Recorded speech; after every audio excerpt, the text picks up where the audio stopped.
Hi guys, I'm Carly with artificialplantsandtrees.com, and today we're going to make our April wreath of the month.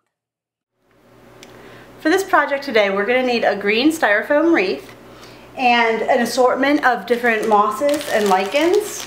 I've got a nice lime green moss, a Spanish moss, which is more indicative of the area that I live in, and a lichen, which I personally love because I think it adds a lot of neat texture and color variation to the finished project. But you can really get any mosses that appeal to you or that go with your design aesthetic. I chose the green wreath because I wanted to make sure that if there was any space between the moss when we're finished, that you didn't notice that. And with a white wreath form, you might see little bits of white peeking out here and there. With a green, it's not going to show up at all. To adhere the moss, we're going to use a combination of a couple different techniques. First, we're going to use some spray adhesive. This is Scotch Super 77 spray adhesive, and if you're going to use this, make sure that you put something protective on your counter or tabletop so that you don't spray your tabletop. I'll probably just lay this right on some paper towels. If you don't have that lying around, you could also use a little bit of tacky glue. It's going to be a lot messier, but it's definitely an option if you don't have anything else available to you, because most crafters have this in their closet. And my favorite is some green florist wire.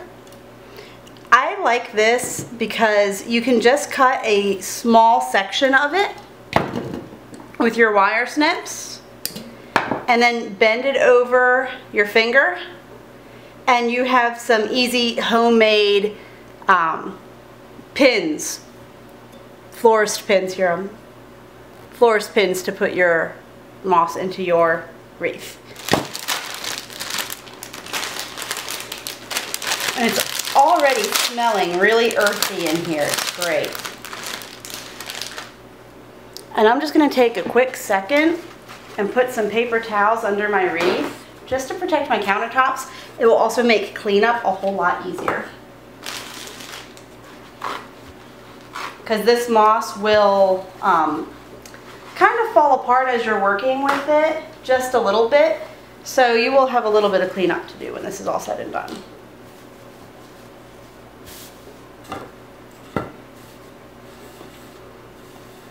Alright, we're going to start with our wreath form and some moss. And especially like the Spanish moss, it kind of comes all in one big ball like this, but you can pull it apart just with your fingers and get a lot more use out of it by kind of pulling it apart a little bit. Okay.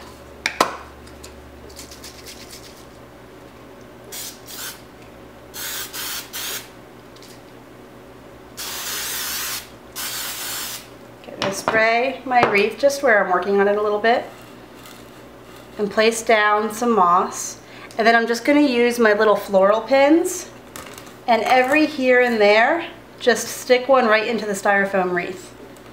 That's one of the great things about these styrofoam wreath forms. Pretty much anything that you want to use to cover them or decorate them, you can insert with a little homemade pick, and then you're not having to buy separate picks if you already have wire at home.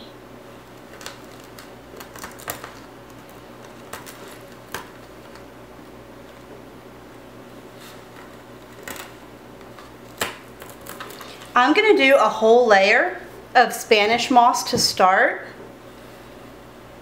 because I want that to be my real background moss, and then I will continue the next step with the more lime green of the mosses.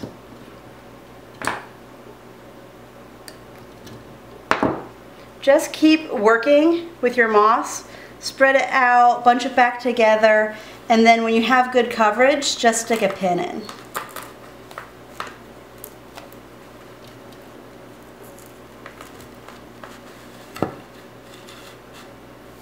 I only sprayed a couple inches of this at a time with my adhesive, so go ahead and just spray more adhesive as you need it.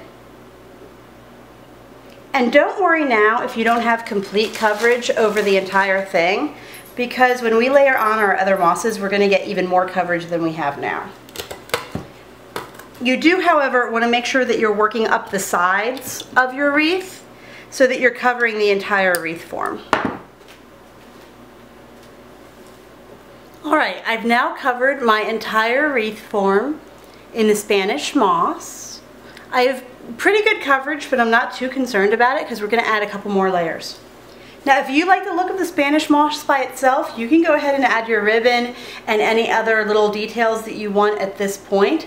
But I want to layer on even more color, even more texture. So I'm going to turn now to my green moss. This is a lot softer than the Spanish moss, and it's just going to be a lot of fun to add into there.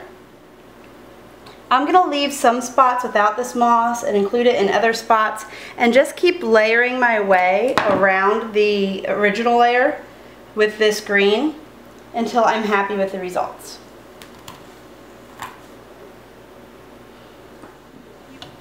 For the most natural look, have some places on the wreath that are denser with this second kind of moss, and some places that don't have any of it. And it'll make it look as if the mosses are kind of growing naturally together. Alright, I've layered in a lot of my paler green moss, and I might add in more after the next step, so I'm leaving some out over here to work with. But my next step is going to be adding in my lichen. These are a lot more delicate, and I'm not sure that I'm going to be able to use any of the wire to adhere them. So on these, I'm going to use a combination of my spray and my tacky gel probably, just to get really good, good final stick to it. I'm actually going to start with some spray.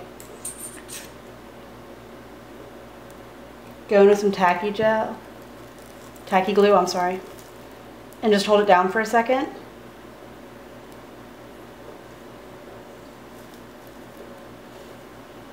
And then I'm going to go around my wreath, adding more of these bits of lichen. Alright, once you have all of your different layers done and you've tweaked where you want to tweak, go ahead and let this dry for a little bit, let everything really set up nicely, and then we will go ahead and add our ribbon and hang it on the door and show you just how stunning this wreath is for April. A simple burlap bow was all this wreath needed as a finishing touch. If you loved this project, feel free to subscribe to our YouTube channel.